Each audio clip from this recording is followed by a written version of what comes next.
Good evening, everyone. This is Fred from Just Another G.I. Joe Show. And as you can tell from the bottom corner down here, I'm all alone this evening. That's right. My good friend, and actually I would say he's my co-host, but quite honestly, Mike is the host of this whole endeavor. I'm just the hanger-on that he invited on.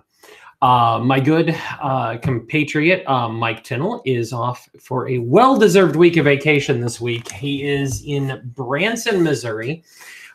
He says it's for a family gathering.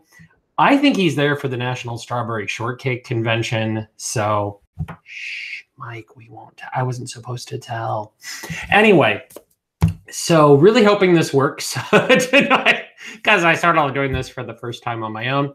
So let's get to it. I'm going to click on the infamous and dreaded screen share. And we've got a couple of topics that I wanted to go through tonight. So I made some visuals because nobody wants to stare at me for an hour. So just one moment. And again, welcome to episode 29, Mike's Away or Fred Solo, not directed by Ron Howard. That's right, kids. I am flying all alone this week.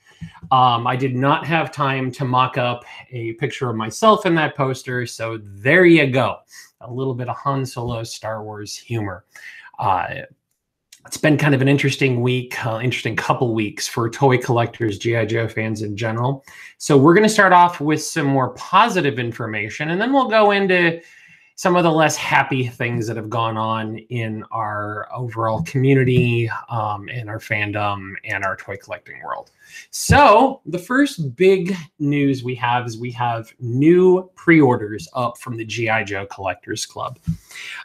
This is, this is the last year, in theory, for FunPub being the owner operator of the G.I. Joe Collectors Club. And we always knew that there was going to be a decent amount of merchandise coming through. So what they've done is they've actually done some pre-orders this week. Brian sent out this email, which just kind of walks you through, and I've got some more slides for this, but basically the big caveat of all this is that anything that you pre-order now, they're going to bill right away. So pay now, receive later. Delivery is scheduled for the end of April, beginning of May. So roughly a month from now is the earliest you could see things. And their biggest statement they brought out is, please do not order regular stocked items with pre-orders because they'll have different shipping dates, blah, blah, blah. Shipping is hard. But Brian did want us to have a great weekend. So there's that. So looking, and you might be asking, well, that's a long list of stuff. Well, what the heck are we pre-ordering? Dum, dum, dum. Yeah, Fred made slides this week, kids.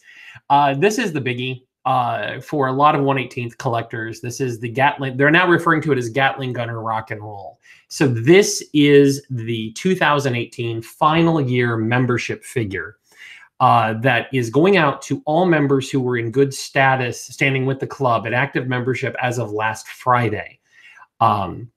However, as in the past, you're able to order extra figures. So this is the Rock and Roll V2. It's based more on his comic book appearance than his action figure appearance. The colors are a little different. And even in the comic, I think we've talked about this in past shows, he had some color variants. There were issues where the shirt was green, here it's brown. The big thing is, guys, we're getting our concept case, Rock and Roll just in different colors. And that is kind of huge in our last year. If you remember, this was the last of one of the last of those concept case figures. They were last seen, I believe, in Indy at GIJoeCon there, that has not been released. And so you can get an extra polybagged version for $29.99. You can get an unsigned carded version for $42.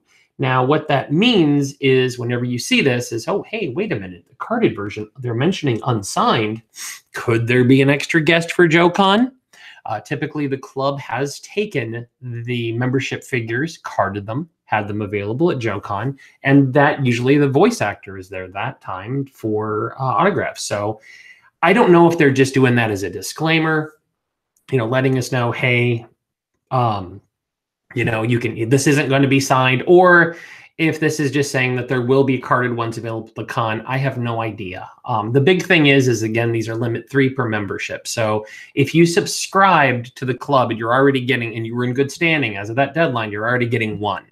So you can get up to 3 more. Again, they won't be shipping till late April, early May.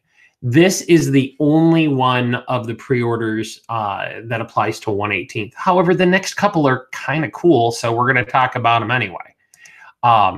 So if you remember, I got them out of order. The black and white TV edition Action Soldier. This is the full version of the Action Soldier. These are based on how the figures looked in the original commercials. So these are kind of awesome in my opinion. They're $90. This is the full figure. So you're getting the figure and the accessory kit and the box all in one. Again, limit 3 per membership on these. They'll ship end of April, early May. And what I like about this is it looks like a black and white photo with a color logo on it. The club assures us this is a color photo. So much like the Captain America figures that were done for San Diego Comic-Con and the Marvel Universe line a number of years ago. If you remember, that Cap, and I didn't have time to put a slide of him in here, was released in what looked to be black and white. I mean, if you have him on your shelf, he's kind of freakish looking because he's all in these gray tones. And actually, even though we say black and white, there's not really any white to it. Maybe the eyes, it's all these hues of gray. And so this thing is going to look awesome.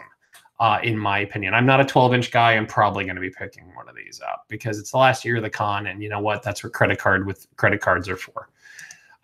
This is what subscribers are going to get. This is naked black and white TV edition Action Soldier. Well, not really naked. He's wearing boxers. But if you don't want the full deal, if you don't want the full bundle, you just want a gray guy with a scar and a pair of G.I. Joe boxer shorts, $35 will take you home, limit 3 per membership.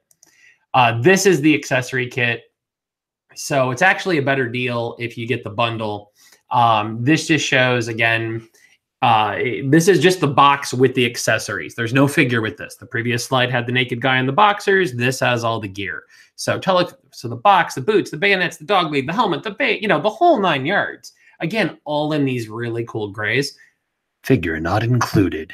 They even tell you that in the bottom. So, and then after that, we have also at the same time, the club is going to be they're doing pre-orders for all these. These are the same price as the original boxed combo slide.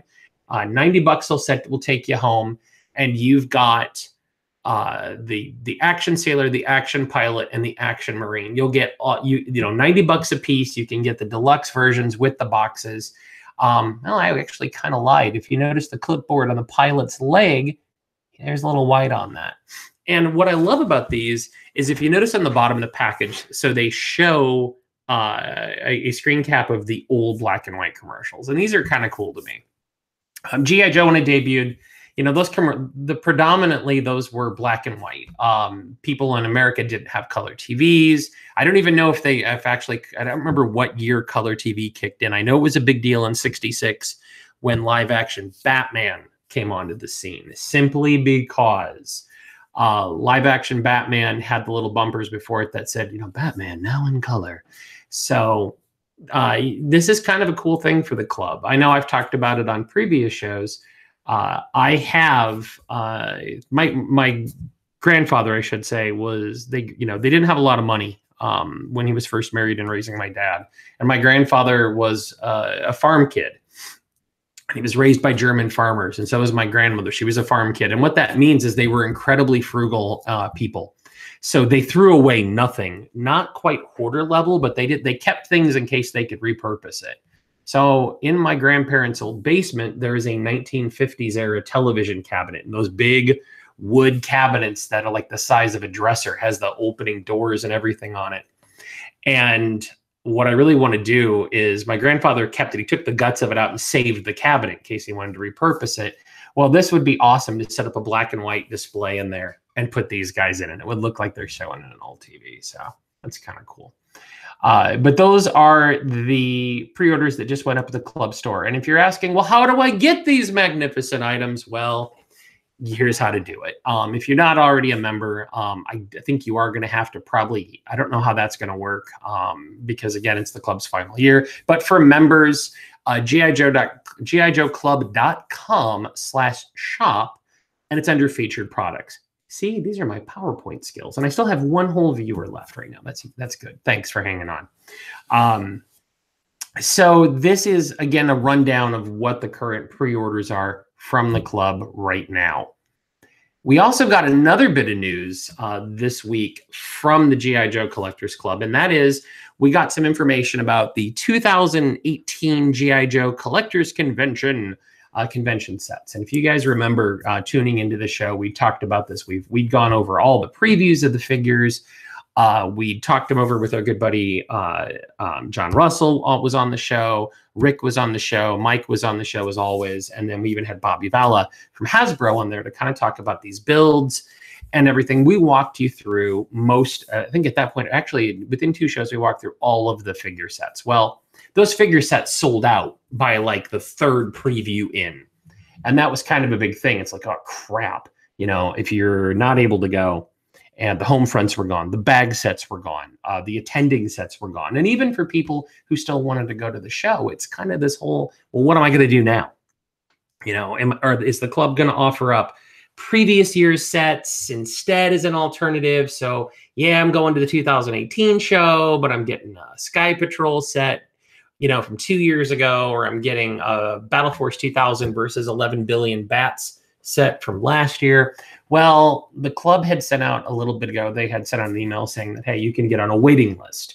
They're going to go back to the factory. They're going to tool it. They're going to see if they can get some more sets tooled. Well, we weren't surprised that they did. And so this was Brian's an email to everybody. Again, just in letting us know as of a couple of days ago, this is what's left. It was ironic because that morning on JBL, I'd published an article saying, hey, you know, there's still time to get in if you want some of these. As of, I believe it was Thursday or Friday, there are 81 American Hero attending box sets left from that second run. There are 50 of the home front heroes. So that means 50 of you out there who don't, you know, whether for, you know, reasons you can't get time off of work or you just don't like to travel, blah, blah, blah. You got other events going on. 50 of you can still snag the Python Peril Slaughter Marauders to the Rescue, Python Patrol 2.0 versus the updated Slaughters Marauders set. In terms of bagged sets, there were 20 bagged sets available for attendees. There were 15 bagged sets remaining for non-attendees. So these are, you know, if you got a buddy, you want to split it, you get a box of the bag, you go, you know, and you just kind of cut the cost down the middle. So again, if you've already ordered a bagged set, a box set, and you want to add a bag, you got to call the office because they have to manually add it. And then again, also, because I think a lot of times in the G.I. Joe, it's weird, the G.I. Joe community has really shifted. When I was first going to GIJoeCons around like 2003, 2004, it was a 12-inch show. And there were like a few of us that were 3 3/4 figures that were running around, and we were kind of like, oh, the new kids. And, you know, now with it all, it's predominantly 3 3/4, but there are still 38 attending Marine Gunner sets for the 12-inch side. There are 12 of the base commander package for those of you who can attend. So again, just a little heads up. This is the last year of the Fun Pub conventions.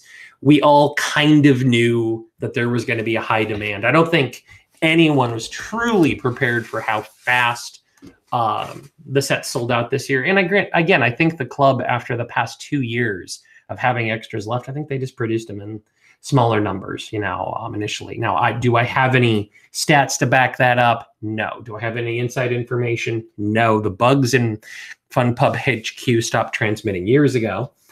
That's a joke, Brian, if you're listening.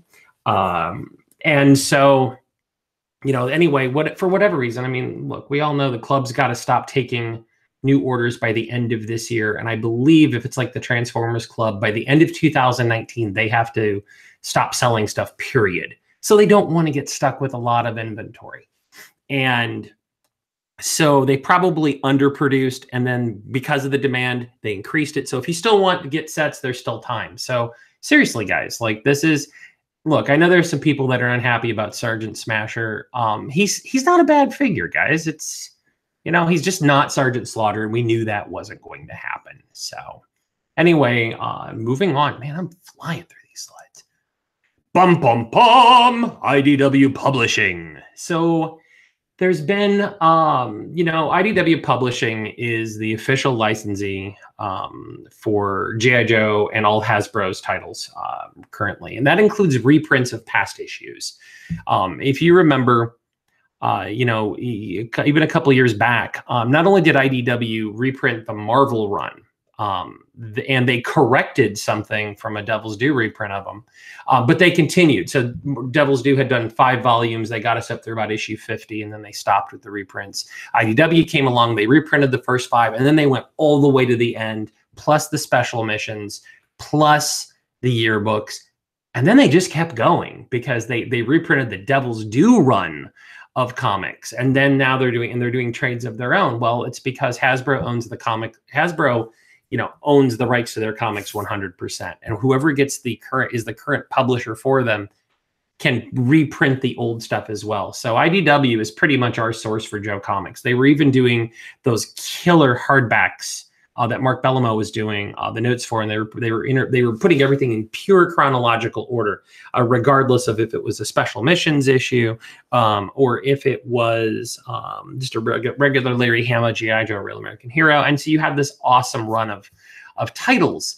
Well, IDW is also publishing all the Transformers titles. They did the Hasbro Cinematic Universe. Well, we knew the headline on the left is old news, but I kind of wanted to tie back to it. Back in the winter of last year, the G.I. Joe title was canceled. It had ended. It was rebranded Scarlet Strike Force.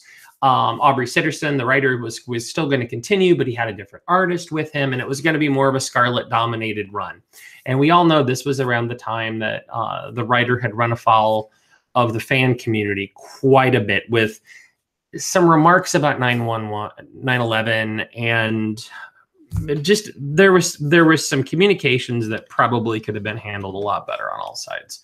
And long story short, the internet is a place where no matter what you say, you can turn it into an argument pretty damn quick. And that's what happened. And the 9/11 comments were kind of the straw that broke the camel's back for some people. There was an effort by there was an announcement by GIJoe. They were going to stop covering the title, whatever.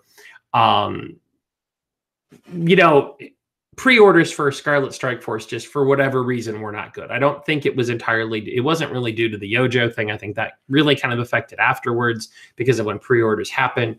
But Scarlet Strike Force, which shipped, I believe, March 7th or that week, it's done. So it ended unfinished. There is a cliffhanger that we're probably not going to see. There were rumors that Aubrey Sitterson was going to take it maybe to Patreon and try to publish it that way. But again, this just shows that, Scarlet Strike Force was canceled before they even started shipping.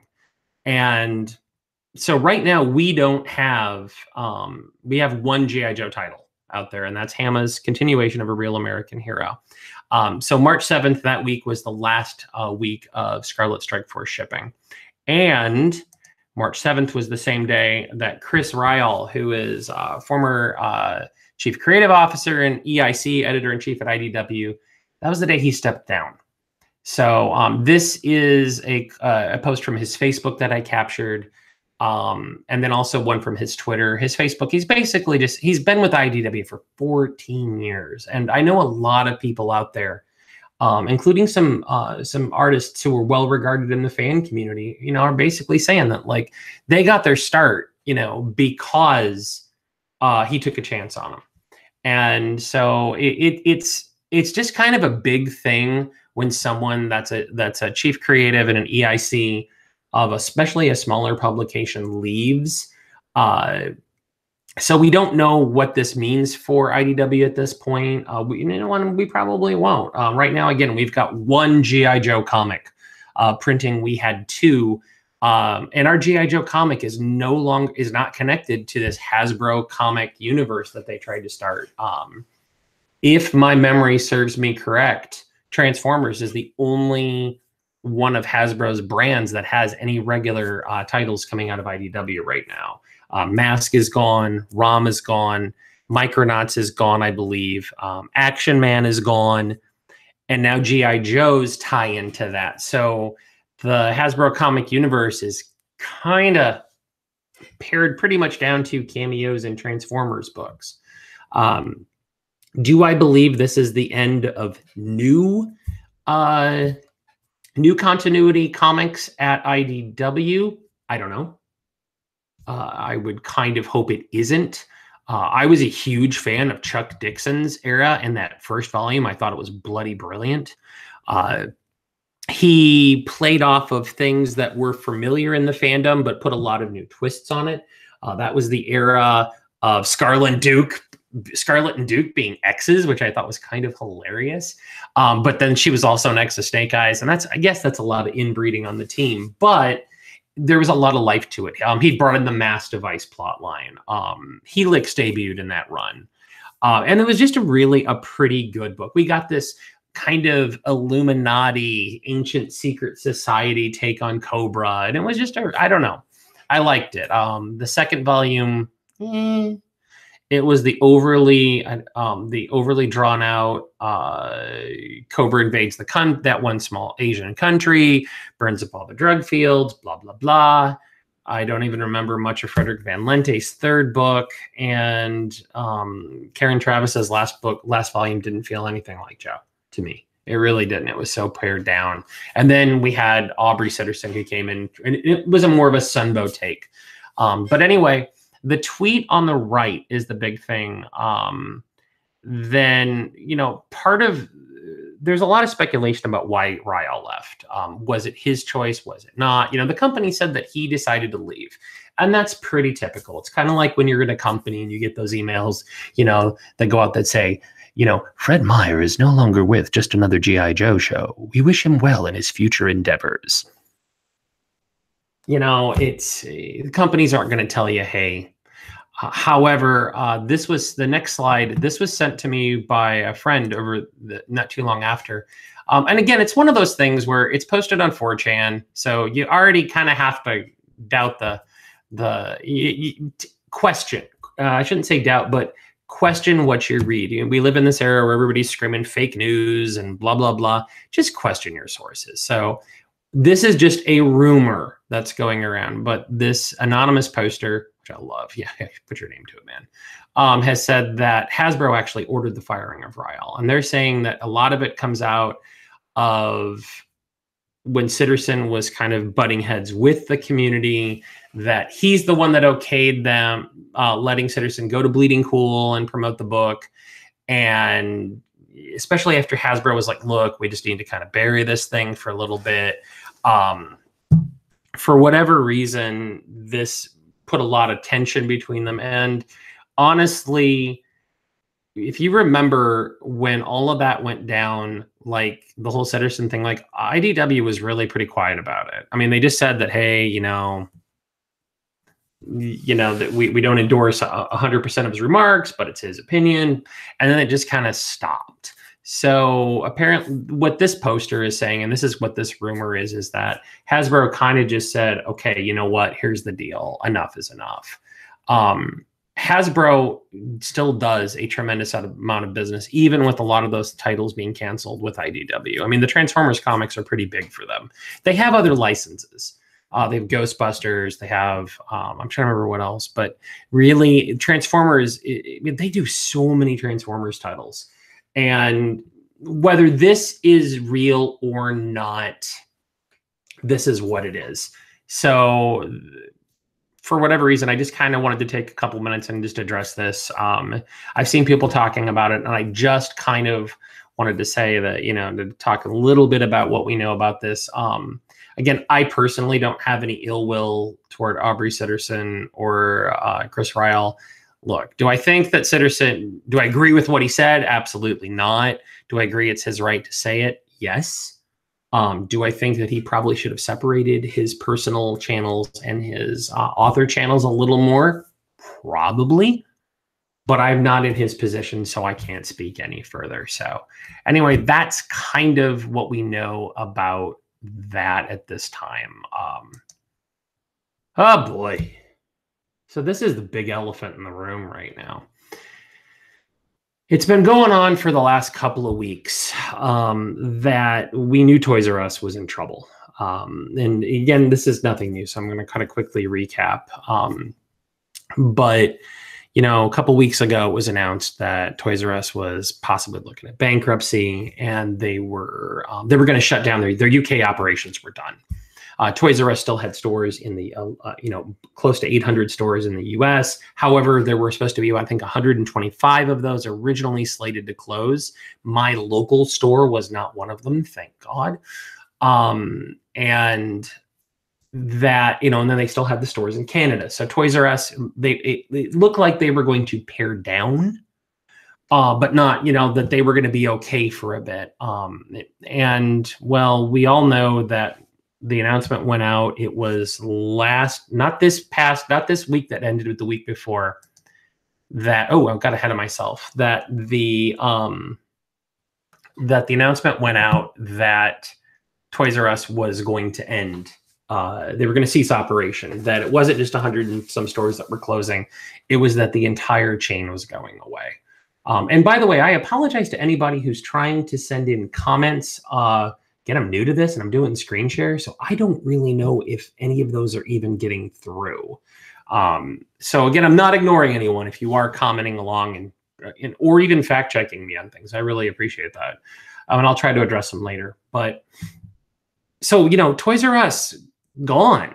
I mean, that's kind of a gut punch to toy collectors. KB Toys went away a number of years ago, sadly. FAO Schwarz, where I worked for a number of years, is gone. Their Toys R Us was like the last bastion of the American toy landscape. And I have read conflicting reports, but it says that Toys R Us accounted for between 15% and 20% of all toy sales in the US. That's a lot. I mean, that's not just, that the remaining percentage went to Amazon and Target and Walmart. That's Amazon, Target, Walmart, Walgreens, the pop-up toy sections in places like Sears and, what's left of Kmart and any other, the Fred Meyer chain that's out west. Great name, too. Or the Meyer grocery store kind of hybrids chains. Toys R Us had like almost 1 in 5 toys sold there. So they really were kind of a big force. And Toys R Us also took a lot of chances. Toys R Us would, because they didn't just have like 3 or 4 aisles of toys and that's it. Like, your Walmarts and your Targets in some cases. They were a whole store. They carried everything. And, you could find stuff there that didn't exist anywhere else. So, one of the things that I've seen is people are saying, well, they failed to compete with Amazon. Well, they were too expensive, blah, blah, blah. And I read a good editorial over at oafe.net this week, and it echoed a lot of what my own reading had been. I'm going to bring up a slide here. Ooh, this is going to kill my audience, but this is a lot of numbers here. And what this comes from Bloomberg. So let me explain it and then I'll go into it. Toys R Us as a chain back in, I believe it was about 2004, 2005, was part of what was called a leveraged buyout. Toys R Us had been public. It was a publicly traded company. You could buy stock in it. And there was a group that basically they wanted to take it private again to try to make it more efficient, to try to help with some financial issues they were having at that time. So they worked with 3 other, there were 3 companies that partnered together and they bought back all the stock. Bain Capital was one. Another was a real estate trust agency that was more interested in the physical locations and the physical, like, geographic assets of the company, the warehouses and all that. And then the third, I believe, was another venture capital firm. And what they did is they bought back all this stock, well, to take over the company. Well, how they did it was they put down, it's like when you buy a house, you put so much down and you get a loan for the rest. And that, it's your mortgage. You pay that off over 11 billion years. And when it's finally paid off, you're like, yay, I paid off this thing. And then you realize the house is going to fall apart. But that's kind of what happened with Toys R Us. So they put down so much, they got a loan for the rest, and then they put the loan on the company. But the loan was going to accumulate interest. So they bought the company. They didn't really have the money to do it. And on top of what Toys R Us had to do just as a business to make a profit. So that is, selling toys, paying supplier, paying lease agreements, paying property taxes, healthcare benefits, paying money to toy companies for merchandise. They had to pay back this loan on top of it because the venture capitalists came in and said, we can't afford that. We're just going to dump it all on you. And what that did is that saddled Toys R Us with just a crazy amount of money that they had to make a year, because now they weren't just having to be profitable on their operations. They had to be profitable on their operations plus all this debt. So the maroon slides represent the operating income or loss for Toys R Us. The yellow represents the interest on that debt that they had. And it was, I think what I remember, it was close to about 400 million a year is that they had to pay back on this loan every year. 2005, they were ahead. 2006, they were behind. 2007, they were ahead. 2008, they were ahead. 9, they were ahead. 10, 11, 12. And then we get to the end. And you notice, I think it's 2014, they took a huge loss. And I don't remember what happened exactly that year. They got kicked hard. So they lost money almost as much as they had to pay back on. So not only did they lose, they still had to pay this interest back. And then in 15, they made about half of what they had to pay on this debt. And they were if you notice, that maroon column starts to go up again. They were making progress as a company. If they didn't have the damn debt that was leveraged on them by these three entities, they would have had a bad year and they could have recovered. And instead, we all know what happened. Toys R Us is going under. And right now, people are already complaining about, the prices, blah, blah, blah. Look, from what I understand, as of Friday, Toys R Us went into liquidation and the clearance sales started. And what that means, oh, damn it, I'm ahead of myself again. What that means is that Toys R Us as a company really no longer exists. Their assets, their merchandise, everything is held by a liquidation company. Have you ever noticed when chain stores are going out of business? You saw it with Radio Shack. You saw it with Kmart stores. You saw it with Circuit City. You're seeing it with Toys R Us. You go and there's those black, yellow, and red signs, and they're everywhere, and they're always the same. And they're telling you what the percentage off is. That's because those are all from the liquidation company. The liquidators come in, they take everything up to full manufacturers, as full MSRP, full manufacturer suggested retail price. And then the markdowns trickle down from that. Because these people came in, they cleared out, they bought the debt out for the company, and now they're trying to sell all the assets. And as a result, Toys R Us started at like 10%. And people are already complaining, well, it's so much more expensive in there. That's because prices go up when a place goes into liquidation. I made my final trip to Toys R Us like a lot of people, I made one of my final trips to Toys R Us a couple days ago. And it was before the liquidation started. And my fiance went in there because she wanted to get something for her nephews. And so we looked for a stuffed Jeffrey giraffe. And I had also bought the plush Jeffrey gift card holder for myself. Yeah, don't judge. This is kind of really bugging me that Toys R Us is going away. And I bought the Schleek little plastic Joffrey. But, you went in there and it just, like you already saw, stuff was gone. The books were gone because they probably worked with a third party to stock their book sections. And so when they went into liquidation, the liquidators didn't get that. That vendor took that merchandise out. This is a big deal. And why is Toys R Us leaving a big deal? Because, for G.I. Joe, because, hey man, I can always buy stuff on Amazon or Hasbro Toy Shop or whatever. Yeah. You remember the direct to consumer line? It was right when O-Ring and all that was the last gasp of O-Ring. It was carried two places, Hasbro Toy Shop and Toys R Us. And I just wanted to bring up a couple images here. So I went through some images that I had of stuff I'd reviewed.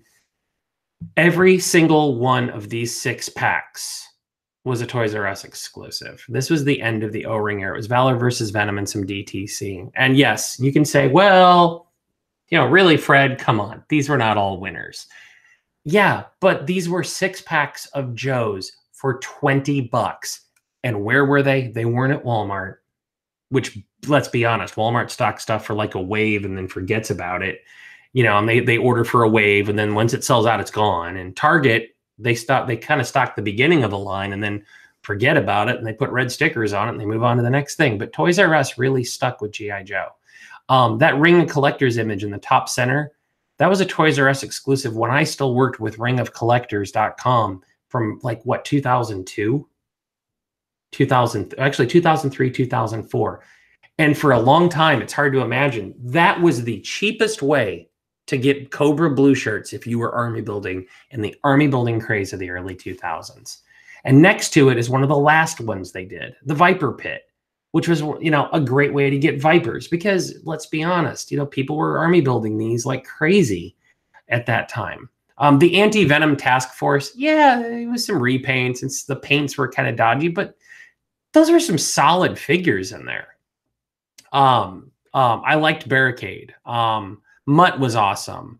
We got Stretcher repainted Caucasian as Lifeline, which is a little weird. We got Charbroil, and that Roadblock and Duke were awesome.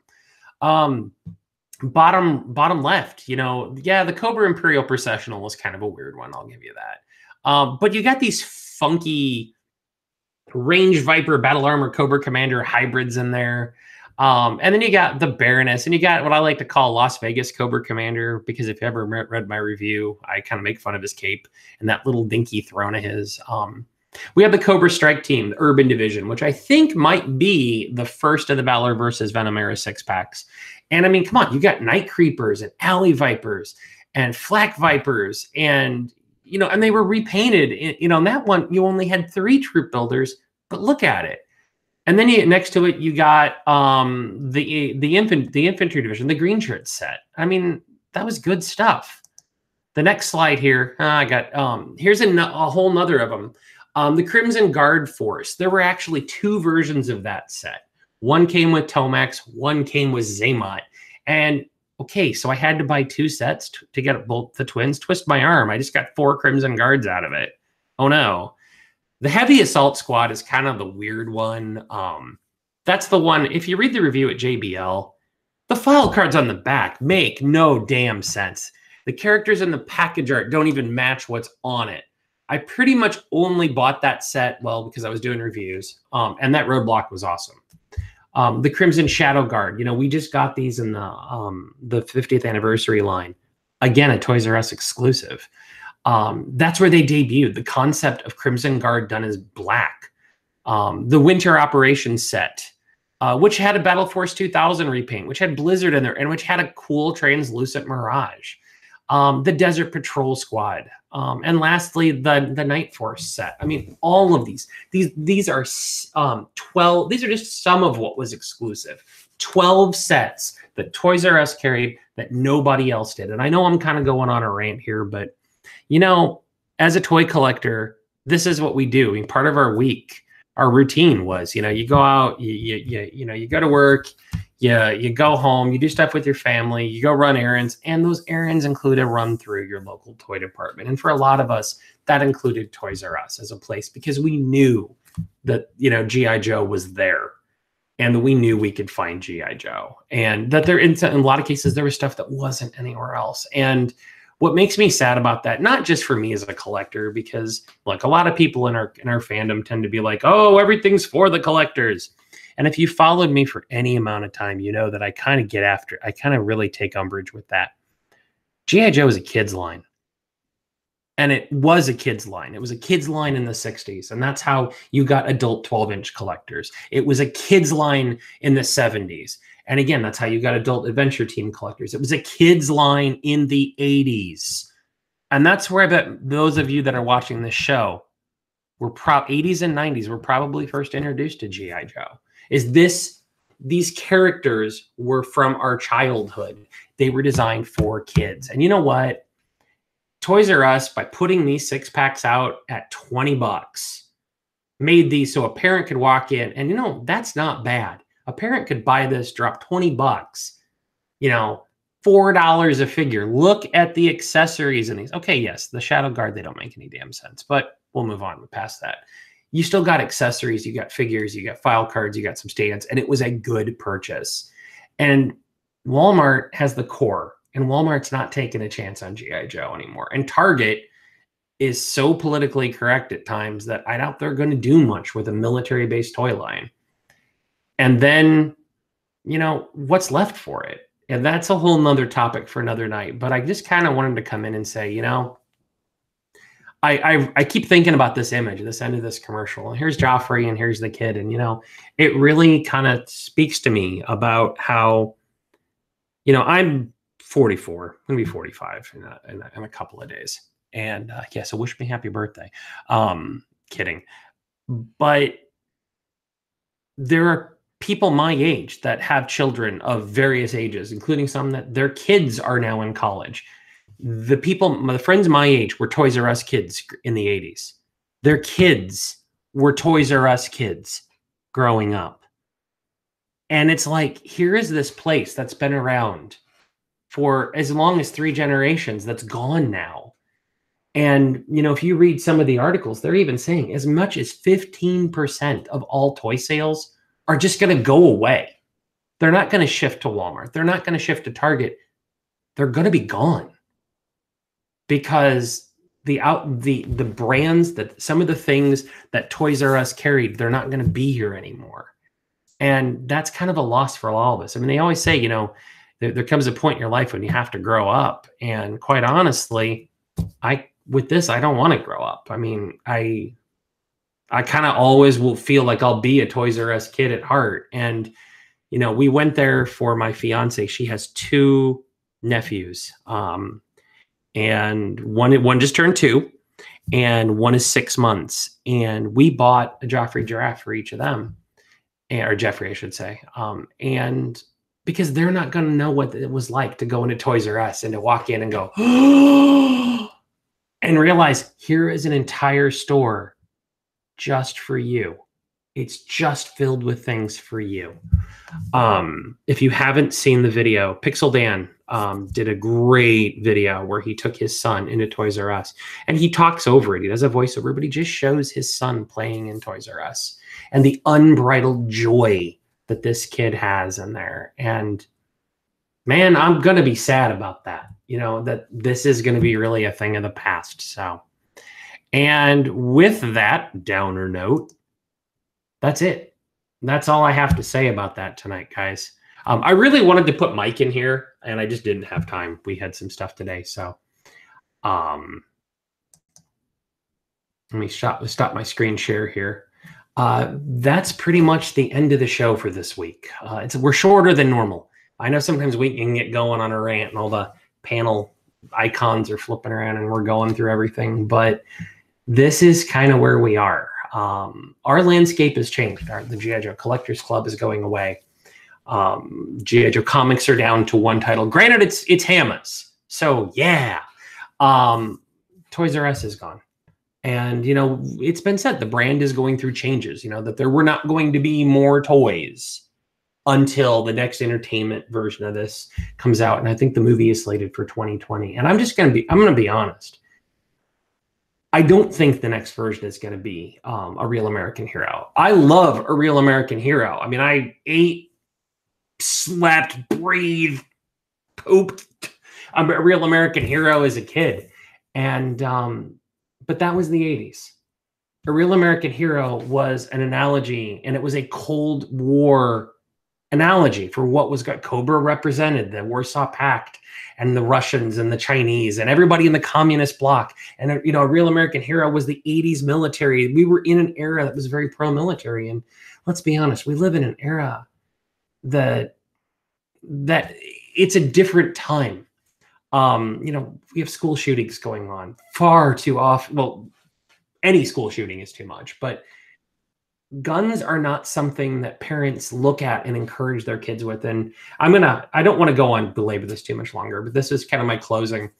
I was in Target a couple weeks ago, and there was, I think I talked about this on a previous show, but there was a parent and a child, and it was a father and son, and they were going down the action figure aisle, and here comes the creepy 40-year-old guy coming through to see what's new. So I backed off, just let him have that time. I was in the next aisle looking at some stuff for the future nephews, and the dad was like, "Hey, what about this?" to his son, and this little boy, this kid couldn't have been more than 4, was like, "No, Daddy, that's a gun thing." I'm like, okay, was he showing him a Nerf gun? He's like, okay, well, how about this? No, Daddy, it has a gun thing.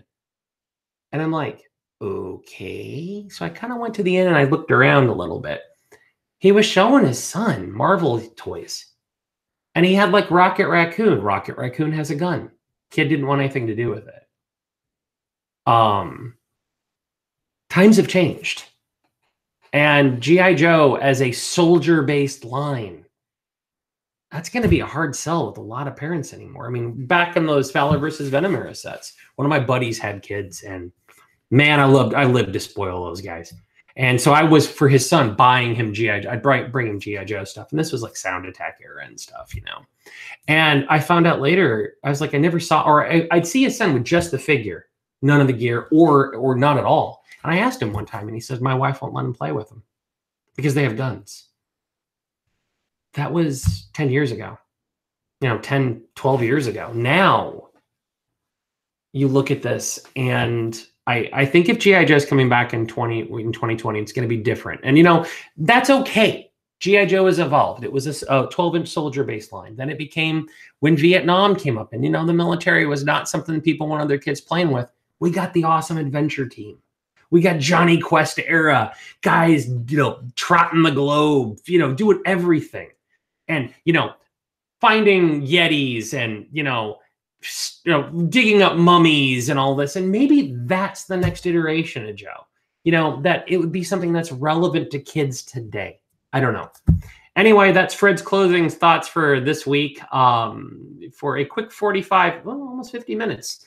Just another G.I. Joe show. Mike is actually going to be gone again next time. So 2 weeks from tonight. However, we're going to have some extra guests on. I'm lining up a couple of people. Plus, I'm hoping to get Rick and a couple of the usuals on. So you won't have to just listen to me ramble and do a shitty power. Oh, look at that. Censors. To watch me do a crappy PowerPoint again. But thank you all for tuning in.